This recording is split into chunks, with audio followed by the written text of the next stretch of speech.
Hi friends, இன்றைக்கி நாம் bio enzyme bulb powder எப்படி ப்ரிப்பேர் பண்ணுறதுன்னு பார்க்கலாம். அதுக்கு முதல்ல பயோ என்சைம் பல்ப்பை தனியாக எடுத்துக்கலாம். இதில் கொஞ்சம் கூட தண்ணி இல்லாதபடிக்கு நல்லா பிழிஞ்சு எடுத்துக்கலாம்.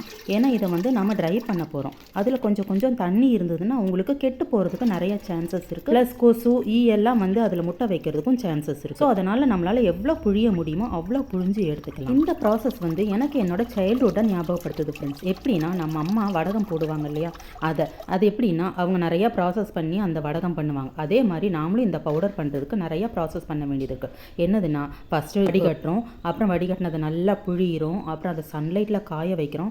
காய வைக்கிறது மட்டும் இல்லாமல் அது எந்த பூச்சி எதுவும் முட்டை வைக்காத அளவுக்கு அதை துணி போட்டு நல்லா க்ளோஸ் பண்ணி காய வைக்கிறோம். அது நல்லா காஞ்ச பிறகு பாட்டிலில் போட்டு ஏர் டைட்டாக க்ளோஸ் பண்ணி வச்சுக்கிறோம். உங்களுக்கு அந்த மாதிரி ஏதாவது ஒரு சைல்ட்ஹுட் மெமரிஸ் இருக்கா ஃப்ரெண்ட்ஸ்? அப்படி இருந்ததுன்னா எனக்கு கமெண்ட் பண்ணுங்கள். ஸோ இந்த சவுண்டு உங்களுக்கு கேட்குதா? எவ்வளோ கிறிஸ்பியாக இருக்குது பார்த்தீங்களா? இதை நம்ம ஸ்டோர் பண்ணி வச்சுக்கலாம். ஸோ இந்த வீடியோ உங்களுக்கு பிடிச்சிட்டு இருந்ததுன்னா சப்ஸ்கிரைப் பண்ணுங்கள் ஃப்ரெண்ட்ஸ், லைக் அண்ட் ஷேர் பண்ணுங்கள்.